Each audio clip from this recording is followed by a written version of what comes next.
Ну, если говорить о нем конкретно, то он базовый кикбоксер, базовый самбист, не просто самбист, а боевое самбо. То есть у него, конечно же, стойка получше, чем партер. Я бы, конечно, однозначно не утверждаю.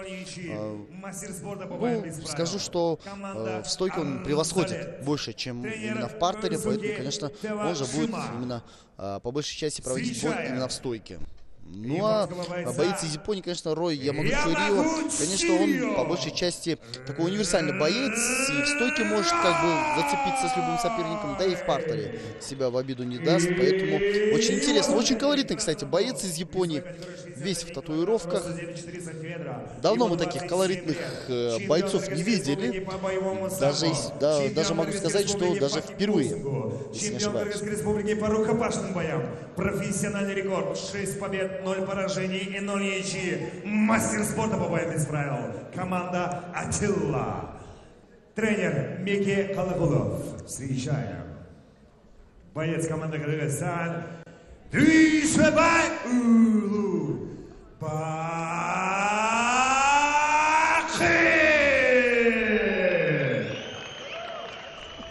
Бойцы в середину.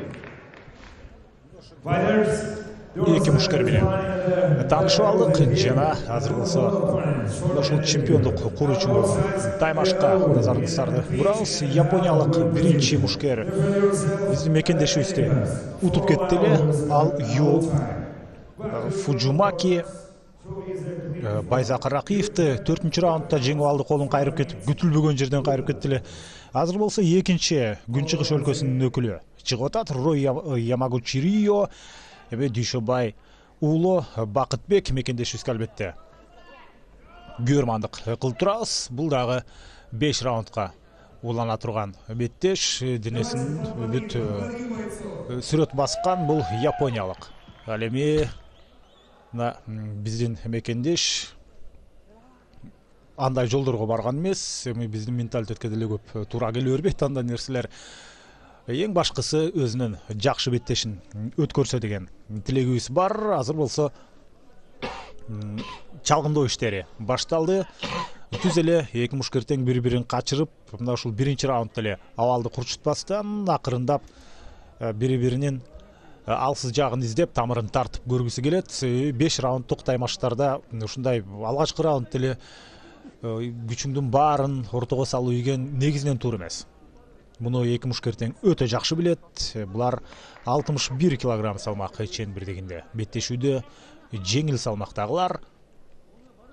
Ошондой эле буга чейинки кечээ күnkү пресс-конференцияда айтып өткөндөй, дагы бир ирет баса белгилейли, кыргыз мушкерлерине Түштүк Корея, Японияга да беттештерди өткөрүүгө мүмкүнчүлүк ачылды. Эми арза элет мына ушул кийинки таймаштарда албетте өз үйүндө же болбосо ушул Япония, Кореяда өткөргөнгө алар ынтызар болуп атышат. Мына ошентип ВЕФ уюму, бүткүл дүйнөлүк кулатуу эр таймаш уюму ошентип дүйнө рейтингинде 32-чи орунга көтөрүлүп отургандыктан бул өтө чоң деңгээл болуп эсептелет. Элестетип көрүңүздөр, мына 5000 ушундай аралаш мушташ өнөрү боюнча уюмдар бар болсо, ошол расмий рейтинг боюнча ушул кулатуу эр таймаш бул 32-чи орунду ээлеп турат дагы. Бул кадимкидей ушул япониялыктардын кызыгуусун арттырууда. Андыктан биздин мыкты мушкерлер эми кийинки таймаштарын дал ушул Японияда жана Түштүк Кореяда өткөрүп калышы толук ыктымал. Азыр баш сөөктү көздөй узаткан бир сокку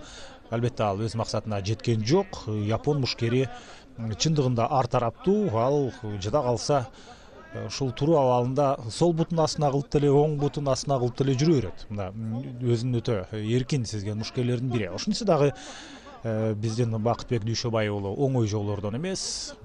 Кандай позада турбасын, оң бутун астына кылабы, сол бутун астына кылабы, баары бир Бакытбек Дүйшөбай уулу япон мушкеринин эсебин таап койгонго негизинен мүмкүнчүлүгү жетет. Болгону аны иш жүзүнө ашыруу керек. Биринчи раунддун жарым бөлүгү артта калды. Биз эки тараптан тең көз көрүнүү артыкчылыкты азырынча көрө элекпиз. Ал мезгилде көз ачып жумганча мына Бакытбек Дүйшөбай уулу бутка кирип барды дагы тейкдаунду ишке ашырды. Эми калган 2 минутаны пайдалуу ишке ашырып, дал ушул жерден албетте өзүнүн активдүүлүгүн Бакытбек Дүйшөбай уулу аткарышы керек.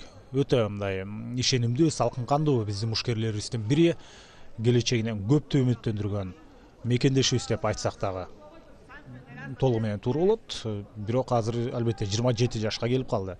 Тажрыйба десе тажрыйба бар. Бакыт Дүйшөбай уулунун ушул учурда азырынча жеңил ызасын тартып көрө элек. Жалаң жеңиш менен келе жаткан мекендешибиз мына ушул жеңиш сериясын албетте улантуу үчүн бүгүн Япониядан келген тыңчыкма мушкерди албетте утушу керек болот. Азырынча көз көрүнө мына ушул ыңгайлуу позициядан бир дивиденд алганга мүмкүнчүлүк болбой жатат жана муунту үчүлтүк ыкмасы жок. Бир аз башкачараак экен. Андыктан бул абалдан колун эле берип койбосо кандайдыр бир ыңгайлуу учурду япон мушкери ишке ашырып кете албайт го дейм. Үчүлтүк ыкмасын колдонуу үчүн башкачараак ыкма керек эле. Азыр мындай өзгөчө көрүнүш. Мекендешибиз Бакыт Дүйшөбай уулу ыңгайсыз абалда деле калган жок. Же сол колун кармап турабы? Да, одну руку не может он высвободить. Так, неплохо вышел. Можно забрать спину. Дүйшөбай уулу Бакыт. Есть отлично возможность. Нет, решил добивать все-таки. Так, из положения маунта.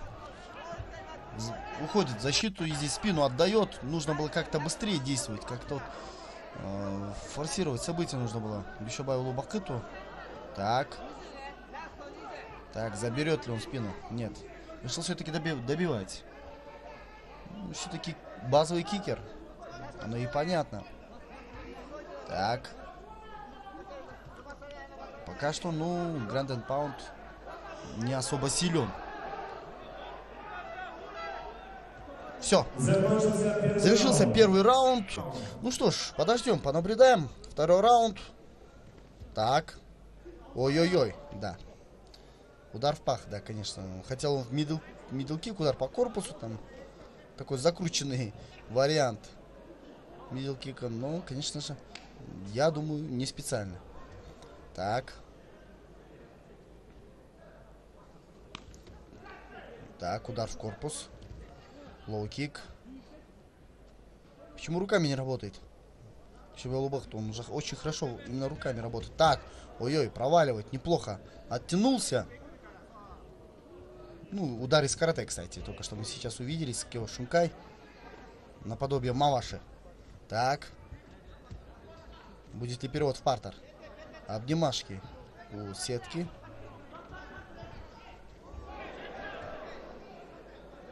Так, еще будет ли бросок? Стон-кики мы не увидели. Так, ногу забирает японский боец Рой Ямагачурио. Так, отличный удар.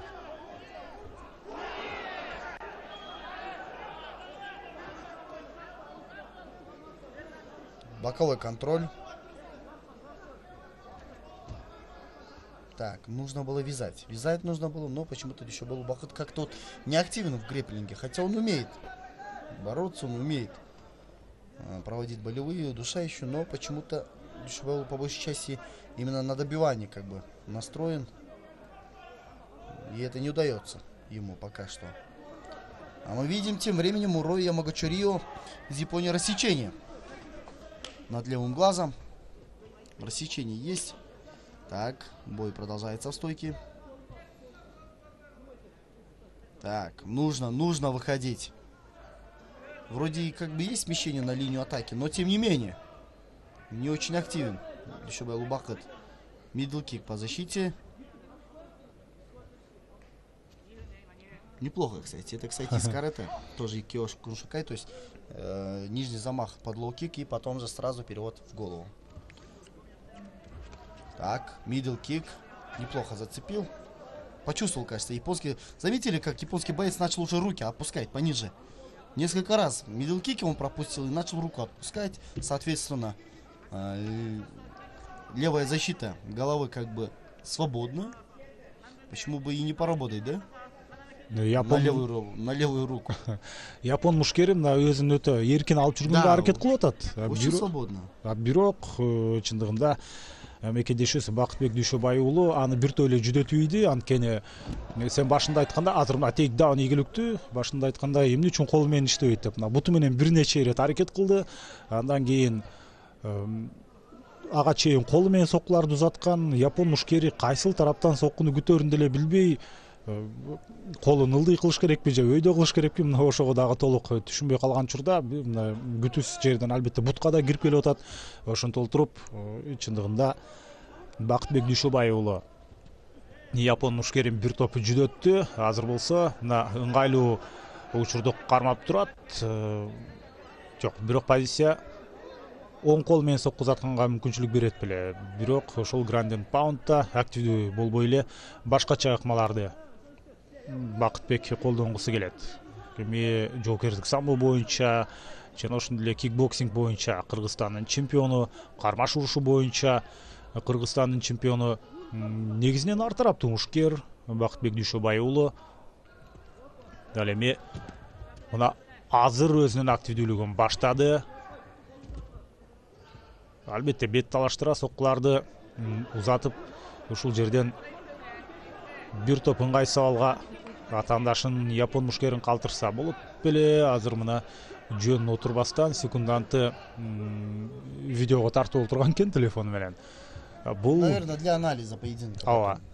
Кийинки беттештерде албетте дал ушул таймашты кандайдыр бир изилдегенге ал толук мүмкүнчүлүк берет. Себеби бул Арзалет менен бүткүл дүйнөлүк кулатуу эр таймаш уюмунун алгачкы чогуу өткөргөн турнири эмес. Мындан ары далай беттештер өтөт. Ошондуктан алар кыргыз мушкерлеринин ушундай кандайдыр бир стилин, алардын кандай Особенность. өзгөчөлүктөрүн алар чындап эле изилдегиси келет. Себеби кечээ пресс-конференцияда дал ушул Арзалеттин президентине берилген суроодо кыргыз мушкерлери эмне кандай жагынан күчтүү экен дегенде биз азырынча так бир нерсе айта албайбыз, эртеңки беттештерден кийин гана жыйынтык чыгарабыз деп айткан эле.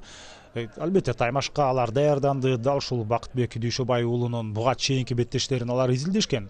Ошентсе дагы кандайдыр бир баа бергенден чегинип коюшту да. Ал мезгилде уюмга кирип олтурат. Бул үчүн албетте дал ушул уюмдун жетекчилери, ошол эле Руслан Кыдырмышев, Эмил Токтогонов жана дагы бир вице-президент бар. Бул Кылыч Саркарбаев. Эми анын салымы канчалык? Бирок эң башкысы ал дагы мына ушул жетекчиликте болгондон кийин дал ошолордун албетте салымы деп айтсак болот.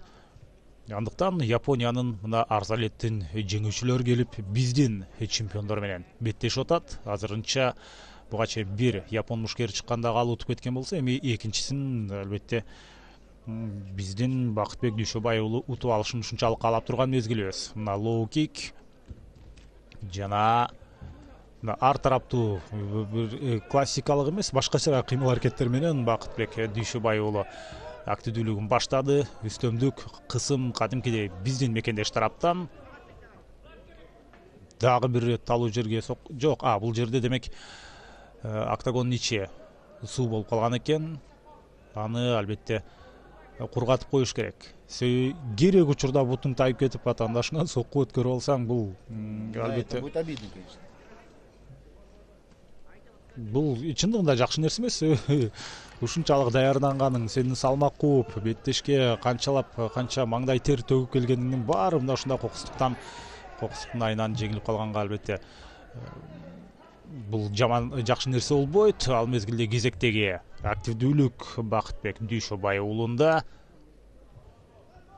Эң башкысы атаандашты партерде жерге жаткырган менен ошондон кандайдыр бир жакшы дивидендтерди ала албай жатканда болуп атат. Аны Рой Ямагучирио дагы жакшы түшүнүп алгандагын бул жактан көп кыйынчылыкты көрчүдөй эмес.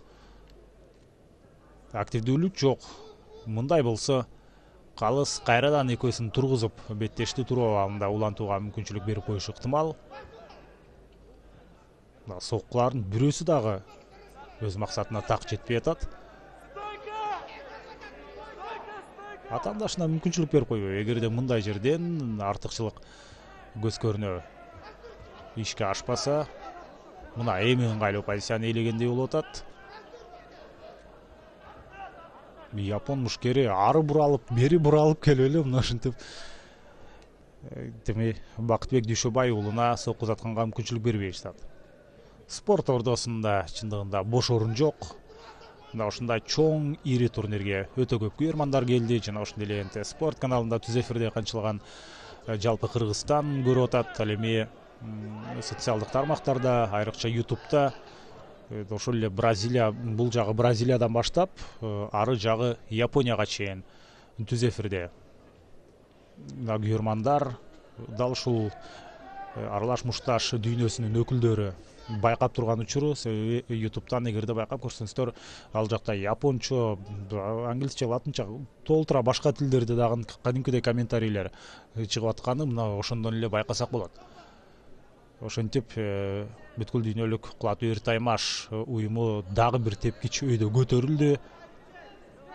Ал эми Бакытбек Дүйшөбай уулу ишенимдүү артыкчылык менен ар бир раундто жыйынтыктоодо. Азыр 3-чү раунд, мындан башка дагы 2-5 мүнөттүк бар. Албетте сокку атыш керек. Япон мушкери ошентип Бакытбектин 2 колун тең көзөмөлгө алганга аракет жасап атат. Канча мүмкүнчүлүктөр болууда, болгону ушул баш сөөктү көздөй таамай соккуларды узатканга Бакытбек жетише албай жатат.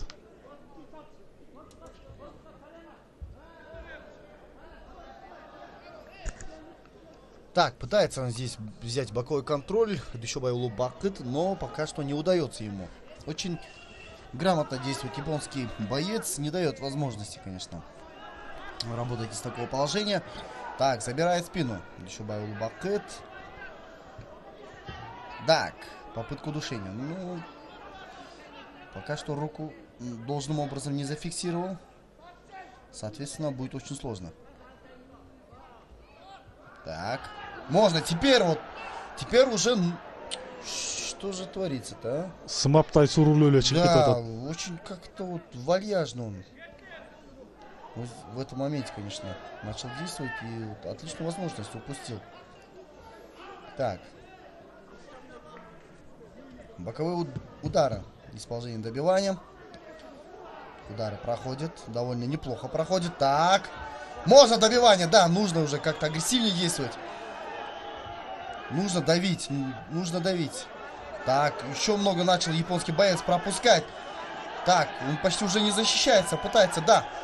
Уақыт эле бүтүп калбаса, Да, только гонг может сейчас его спасти. Все. Ну что ж. бүгүн алар үчүн өтө маанилүү да. Ошондуктан жана биз видеого тартып аткандагы ошонун негизинде азыр биз япон мушкерлерин ушул яма көчүрүү аркылуу байкап атсак, алар деле ушул Бакытбек Дүйшөбай уулу аркылуу кыргыз мушкерлеринин деңгээлин, алардын стилин байкап жаткан мезгили.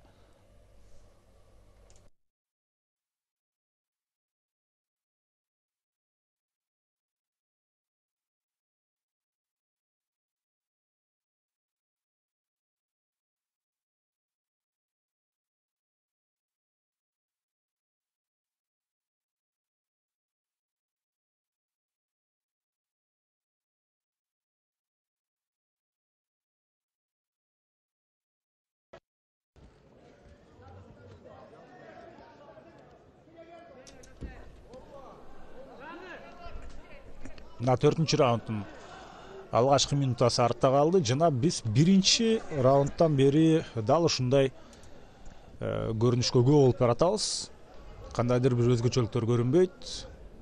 Албетте активдүүлүк Бакытбек Дүйшөбай уулунда. Андыктан ушундай темп менен, ушундай сценарий менен эң акыркы 5-чи раундга чейин бара турган болсо, анда жеңиш биздин жердешибиз Бакытбек Дүйшөбай уулуна албетте ыйгарылышы керек.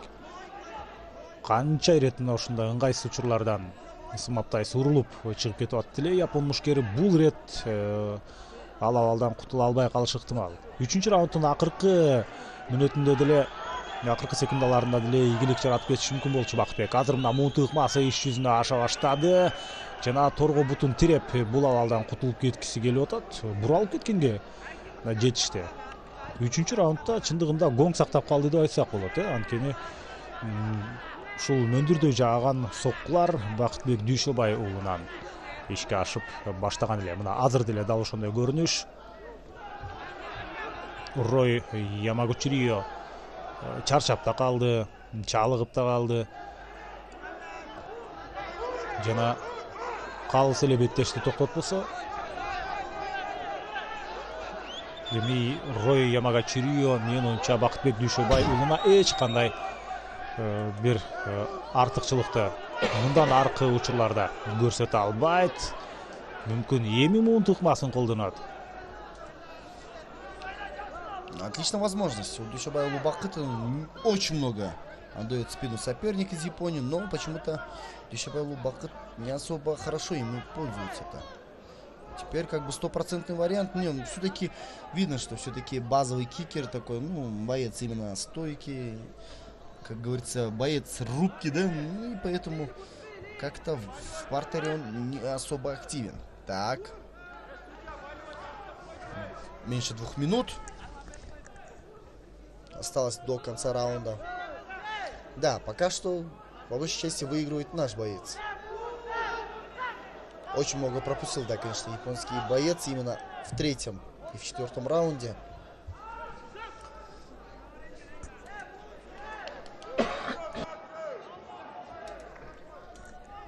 Да, очень сложный поединок для обоих бойцов. Так, спину забрал. Будет ли удушение? Так, пока что держится японский боец. Характер ему, конечно, не занимать. Так, сумеет ли? Вроде нет, все, да.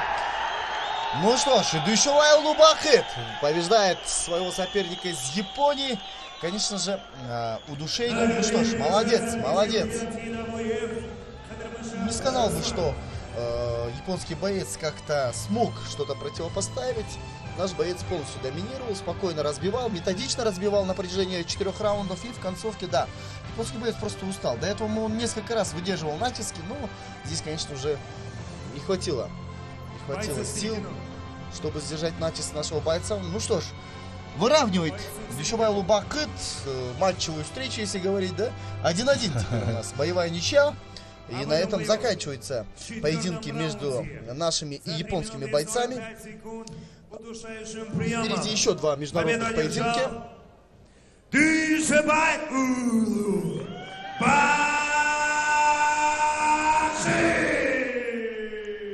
Ну, ошентип биздин намысты коргоп калды деп айтсак болот.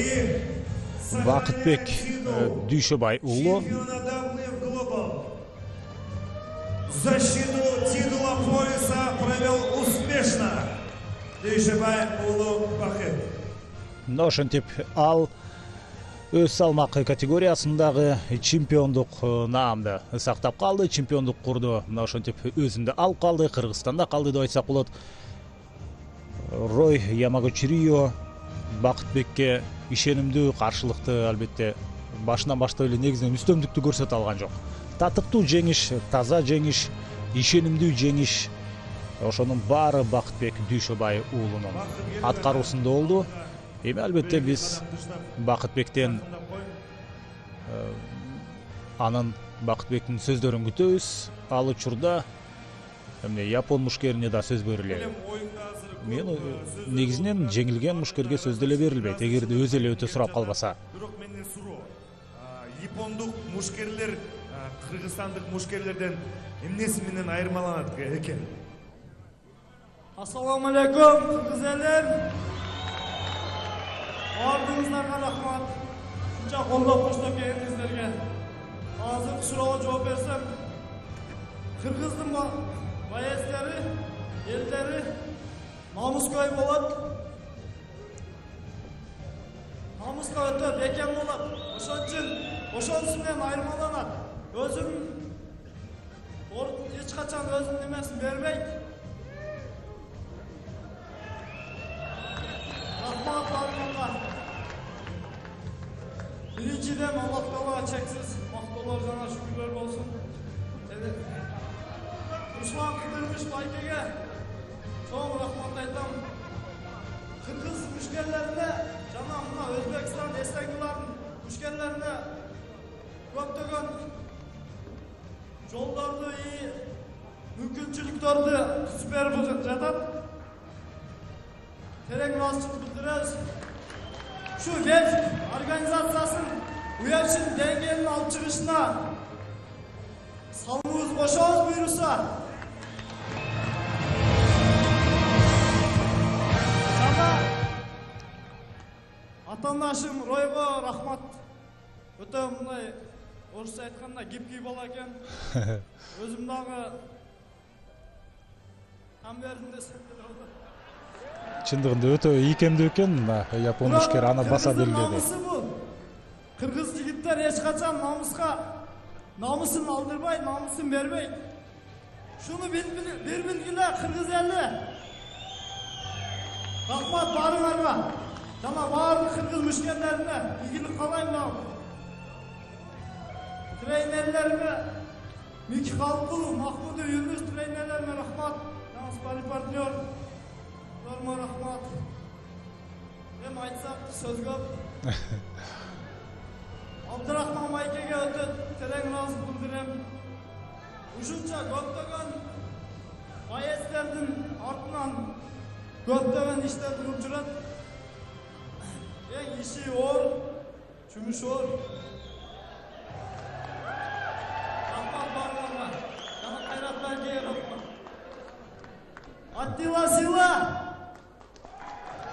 Атилла Сила деп атат. Бул албетте мына ушул Атилла клубунун өкүлү Мики Калыкуловдун шакирти. Чемпиондук дагы да болсо тасыктап кеттим бүгүн. Ушу сени мен ойлойм кыргыз эли UFC'де көрөт деп чоң ишеничим бар. Рахмат. Албетте биздин